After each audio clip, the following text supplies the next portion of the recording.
Welcome to another episode of Comic Class, the show every single week on this channel where we just geek out about comic books. And in case you guys haven't checked it out before, from time to time we like to do another show on this channel called Game Room, where we basically just have fun with video games. And today we're doing a crossover episode because in case you haven't heard, Marvel Vs Capcom is returning for a brand new installment, and that means brand new characters are going to join the roster. We've already had Mega Man X and Captain Marvel confirmed, as well as a hint of the final boss, who looks like a cross between Ultron and Sigma. So this week on our channel, I'm going to be counting down the top 10... No, you know what? This is too big for top 10s. I love this game franchise so much, and have been waiting so long for the next installment that I can't contain my hype to just 10. We're going to be doing the top 20 Marvel characters that I want to see in Marvel Vs Capcom Infinite, and then later this week on Game Room, I'm going to be doing the top 20 Capcom characters I want to see.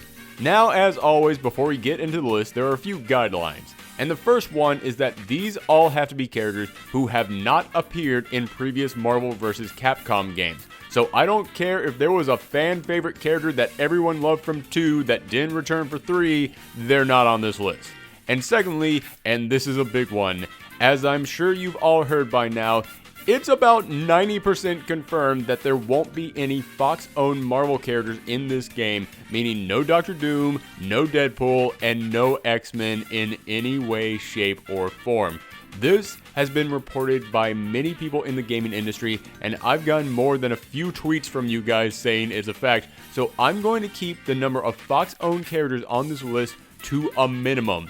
However, I'll still have a few on here simply because A, I just really can't bring myself to accept that the X-Men might not be in this game. B, I would be stunned if Marvel didn't eventually release some of them as DLC, because I'm pretty sure that Disney still likes making money. And C, because between Pokken and Street Fighter V, this has been the year of me saying I want to see this character in this game, only to have the internet stand up as one and say, "You idiot, don't you know that they said that they won't be adding any new characters to this game?" Well, clearly you didn't see that they said that there would be no new characters to this game. You clearly don't know what you're talking about if you think that there are going to be some new characters for this game. Oh hey, look at that! Brand new characters for this game. Many of them being the exact characters I said I wanted in the game. So no offense, but even if Jack Kirby and Walt Disney themselves came back to life just so that they could tell me we're not putting any X-Men in this game, I don't care. I want some X-Men in this game, so I'm gonna put some freaking X-Men on my list. Can we all just deal with that? I promise you I will keep them to a minimum, but they're still going to be on here. We all good? Great. Now let's get into it. But first, as always, a few honorable mentions.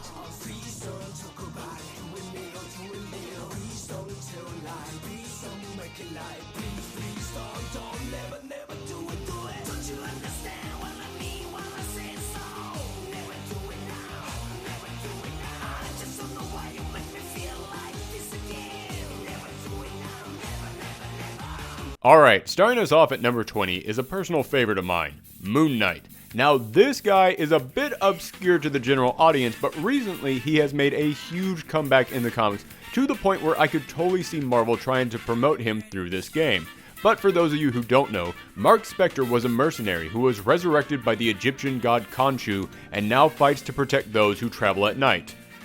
Or there is no Khonshu and he's just crazy. Yeah, his whole hook is that Mark Spector is schizophrenic, meaning that he has multiple personalities and can't tell what is real and what isn't, meaning there might not even be a Khonshu, and because of this, he's made many different personalities and they each fight in different ways, so I would love to see them take Moon Knight and make him fight kind of like a Mortal Kombat character, where you give him multiple different fighting styles and he can switch between them in the middle of the match. Number 19, KARNAK. Now, for any of you who have been asking, well, how can Marvel get rid of the mutants? What are they going to replace them with? Well, if you've been reading the comics, then you know that they have been trying to push the Inhumans really hard. and that means that many of these characters are highly likely to pop up in this game. And if you were going to put an Inhuman in a fighting game, then KARNAK, the guy who has the power to see weak spots in anything, is the obvious choice. Give him lots of quick strike special moves, and his ultimate attack could be something where he has a massive Akuma-like combo where he just punches all of your weak points at once. Or you just have him pull a Deadpool, and you have him literally karate chop your life bar. Number 18, GAMORA. We're obviously going to get many more characters from the Guardian of the Galaxy series, so I decided to put 2 of them on this list, and spoiler alert, one of them isn't Groot. Yes, Groot is great, but I'd rather he just teams up with Rocket for a couple of his special moves. But that's aside the point. For this first spot, I'm picking GAMORA.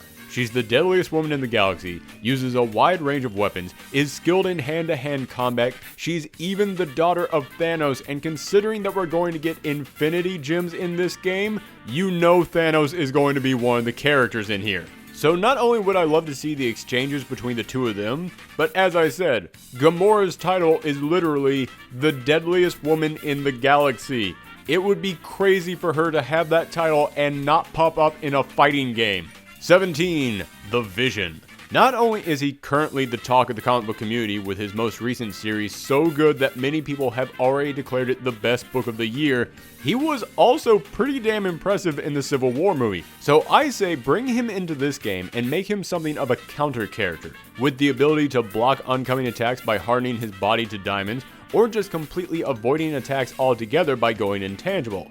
And speaking of his ability to go intangible, for his ultimate move, he just turns his hand intangible, shoves it into your opponent's chest, and slowly hardens it. I know that sounds cruel, but that's literally what his biggest move in the comics is. Number 16, Luke Cage. We got Iron Fist in the last one, and ever since then, I've been hoping that we could get Luke Cage in here, so that way we could see the Heroes for Hire together again. But now that his Netflix series has blown up, I would be stunned if he didn't show up. And I've already got the layout for his moves. I know this is going to sound cheap, but Luke's power is that he has unbreakable skin and super strength. Basically, he can't be hurt, so I say we just take the moveset from Colossus from the previous games and just hand them over to Luke. I mean, remember Colossus' move where he just starts glowing and he no longer flinches from damage? Yeah, that move was made for Luke Cage. Number 15, NIGHTCRAWLER.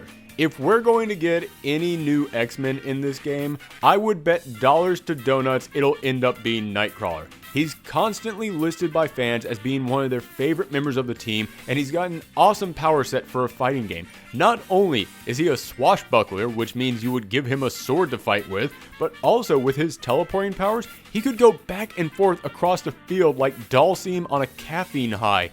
And for his ultimate move, he'd just grab your opponent and teleport him across the screen several times in the blink of an eye.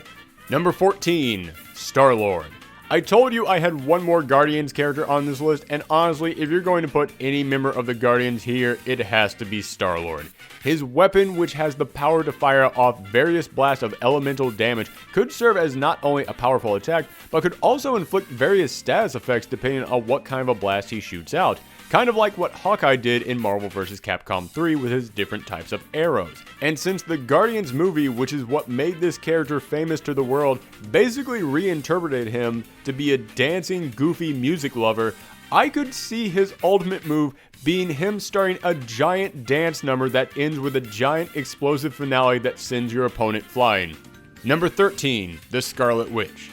I've been a fan of the Scarlet Witch since I was just starting into comics, and when I was watching Civil War and she bodied Vision through the core of the earth, you could hear the entire audience go, "Damn, she can do that?" So it makes me so happy to say that now is finally her time to shine in this game. Her Hex magic could not only make her a ranged character, but also all of her supers could inflict different status effects, such as reversing your opponent's controls or preventing your opponent from swapping out characters or calling in assist, making her more of a thanking gamer's character. Number 12, NICO MINORU. Speaking of magical characters, I always loved that the Marvel Vs. Capcom games would give lesser known characters a chance to shine. I mean, would anyone outside the most die-hard X-Men fans know who Mera was? Or for that matter, Shumo Garoth or Blackheart if it wasn't for these games? So if they're going to continue this tradition, I say one of the smaller teams with one of the most die-hard audiences has to be the Runaways. And considering that they just got a show approved, yeah, we need to see them start popping up here and there. And my personal favorite member of the team, as well as pretty much the only member that Marvel has continued to put in books, is NICO, the witch who has a weapon that can craft anything she wants, but she can only use each spell once. So you could give her a little inventory slot, kind of like what they did with Phoenix Wright in the last game, but whereas he had to build up his inventory throughout the match, she starts with a full inventory of spells that each of them do different effects, but she can only use each of them once. Once she has used it, that inventory spot is gone until the next match. Number 11, Mystique. Alright, this is the highest rated Fox character I'm going to put on this list. I'd love to put more on here, but as I said, I have to be realistic with my expectations. But if I had to choose just one mutant to put in this game, it would have to be Mystique. She's always been not just one of the most iconic X-Men villains, but also one of the most iconic villains, period, in comics, and yet she rarely ever gets love in the video games. So I say we put her in this game, give her a gun for ranged attacks, but also other special moves that she can use up close, where she actually transforms into various other characters to use their attacks. Imagine hitting them with some quick light punches, then you transform into the Hulk to deliver a thunderclap. And for her ultimate, just take Spiral's old ultimate move from the previous Capcom fighting games where she turns into every other character on the roster and use that. It would make way more sense to hand that move over to Mystique. Number 10, the Green Goblin. I know a lot of people are going to say, how would Green Goblin work in a fighting game? I don't care how, just make it happen. I can't explain why, but I would love to see the Green Goblin pop up in this game. Give him pumpkin bombs, bat missiles, let him do a drop kick using his goblin glider, finger lasers. Wait a second. You know, now that I describe it, if you can't have Dr. Doom in this game, I could actually see the Goblin fighting pretty similar to him considering their arsenal. You could give him all of Doom's combos so that way the high-level players who rely on Doom would still have a character to use. Then you just throw in his Lunatic Laugh attack, which could stun opponents, and then he can pull out his level 3 super in which he unleashes his Spiked Goblin Glider. I'm pretty sure it would work better in the game than it did in the comics. And the movies. And speaking of Spider-Man characters, at number 9, Miles Morales. Marvel has launched a bunch of new legacy characters, and I'll get to them in a moment, but Miles is easily one of the most popular. And I know you might be saying, but he'd play exactly the same as Spider-Man.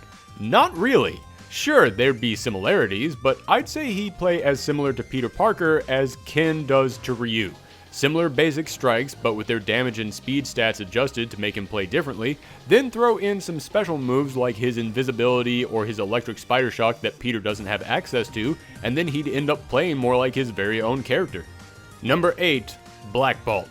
As I said, the Inhumans are going to definitely get some representation in this game because Marvel Studios is really trying to push them hard in place of the X-Men, so if we have to pick some Inhumans to put on this list, the most obvious choice has to be Black Bolt, King of the Inhumans. Not only is he incredibly powerful, but his big final move is obvious and would be one of the best ones to see. Just have him stun the opponent, then slowly walk up to them, lean in, and gently whisper in their ear, KO, as the giant K and O appear on the screen and knock them across the board. Black Bolt has a voice in the comics that's so powerful, even his whispers can shatter mountains. So seeing him use that to finish the match would be an amazing way to win. At number 7, Captain America. Oh, don't get me wrong. I know that Captain America Steve Rogers is going to be in this game. That was obvious before they even revealed it. But if there's room for 2 Spider-Men, there's room for 2 Captain Americas, and I'm talking about Sam Wilson. With movie audiences now knowing him as the Falcon, there's a good chance that they'd put Sam Wilson in this game, but I don't want him in there as the Falcon. I love his Captain America series, and I want to see Marvel come in here and say, no, we are keeping him around as Cap, and putting him in this game would be a great way to make that message clear. But also, he wouldn't just be a duplicate of Steve Rogers. Sure, he'd still have his shield throw, but rather than his charging star, he could fly at them with his wings. He could also pull a Strider and summon out birds to attack, and you could give him several counters that specialize in keeping your opponent out of the air. And as for his ultimate move, he smacks you into the air with his shield and then telepathically summons hundreds of thousands of birds to come in and attack you before you even hit the ground. Number 6. Miss America Chavez. Again, another lesser known character with a die-hard fanbase who could get a huge boost in popularity with this game. And considering that she has her own ongoing series finally coming out next year, same time they say this game is supposed to come out, well then this would be a brilliant way to promote that book as well. Now, for anyone who doesn't know, Miss America is a powerhouse. She often boasts that she can punch someone so hard that they hit the moon, and that's not an exaggeration. She can actually do that, which would make for a really cool level 3 super.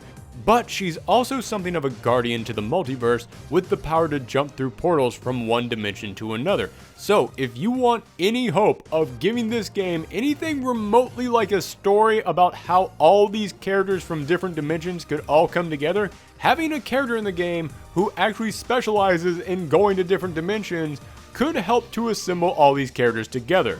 Number 5. Squirrel Girl. That's right, Squirrel Girl. Go ahead and laugh, but I'm being serious. Again, she's a fan favorite character that Marvel is really trying to promote, so it could very easily happen, but more importantly, she's Squirrel Girl. The unbeatable Squirrel Girl. I love the way that they incorporated Deadpool's sense of humor into his attacks and personality in the game, so I challenge Marvel to do the same with Squirrel Girl. Sure, she can fire acorns and hit people with her tail and send an army of squirrels after her opponent, but in the comics, Squirrel Girl wins many of her fights by just talking with her enemy and convincing them not to be such big jerks. I want to see them somehow figure out a way to turn that into her big level 3 super. If you can have Phoenix Wright literally put someone on trial with his move, then you can figure out a way to have Squirrel Girl just talk someone out of wanting to fight her. Number 4. Daredevil. It honestly shocks me that he hasn't already been in the games before. Most of the characters I have coming up later on this list didn't really get big fan bases until the last few years. But Daredevil has been popular pretty much since the first Marvel Vs Capcom. Maybe he didn't get into the last game because he was still owned by Fox, but now he's fully back in Marvel's hands and has 2 very successful seasons of his series on Netflix, so you better believe they're going to figure out some way to put him into this game. I say give him his Billy Club for some ranged attacks, as well as some evade and counter specials that would represent his radar senses, and then for the big final move, he can just turn out the lights and then plow into your opponents with a barrage of hits that they'll never see coming. Number 3. The Black Panther. As one of the biggest breakout stars of the Marvel Cinematic Universe, and with a book that is currently blowing readers away, this is another character who is a fairly safe bet.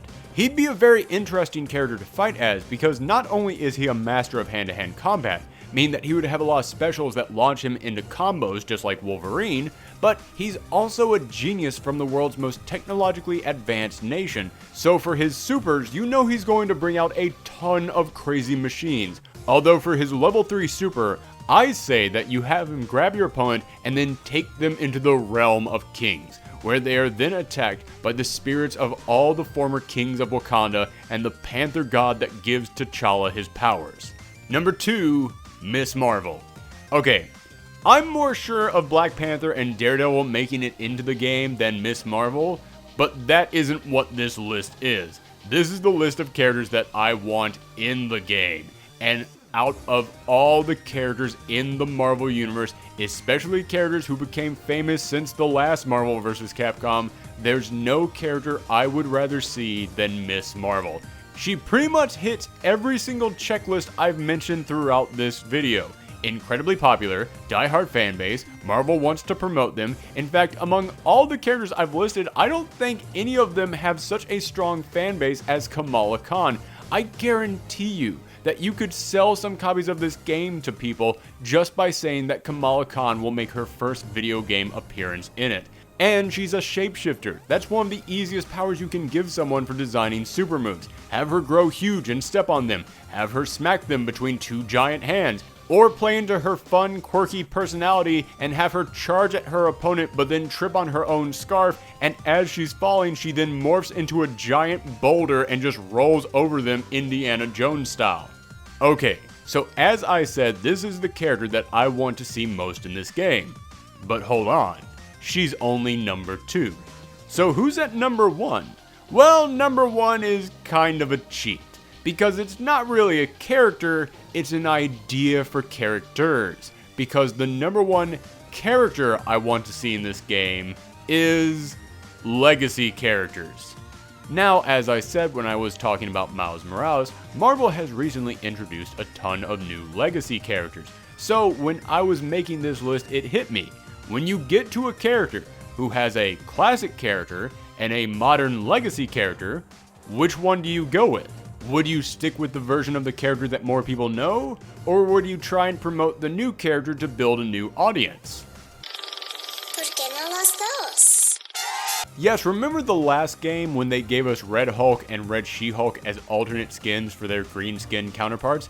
I like that idea because it was a little cheat for how you could get an extra character into the game. In fact, Marvel Vs Capcom has been doing this ever since the first game when they had US Agent as a secret skin for Captain America. However, when you pick these skins, the character still acts the same. They have the same voice actor, the same lines of dialogue.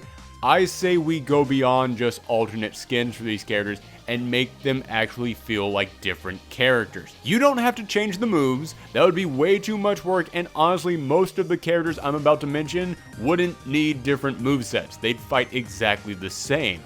But give us an alternate skin for Jane Foster Thor, Amadeus Cho Hulk, Robbie Reyes Ghost Rider, Riri Williams Iron Man, Kate Bishop Hawkeye. Heck, you could even do Spider-Gwen for Spider-Man, then get some new voice actors to come in there and record new lines of dialogue, and then maybe even give them a different victory animation, and it would feel like you just gave us a brand new character without actually having to program one. I mean, heck, most of these characters are basically the same height as their counterparts, so you don't even have to adjust the hitboxes. So really, all you'd have to do is change cosmetic stuff, which wouldn't be that hard, but it would mean that you would have that much more for the fans. And if you hear this and you're thinking, that would be dumb, I don't want a character slot taken up just for a clone character, again, it wouldn't be a character slot. Just a new skin for an existing character with some new lines of dialogue. You could even make it one big DLC pack, so if you are totally opposed to the idea of having these characters in there, then you don't have to buy it.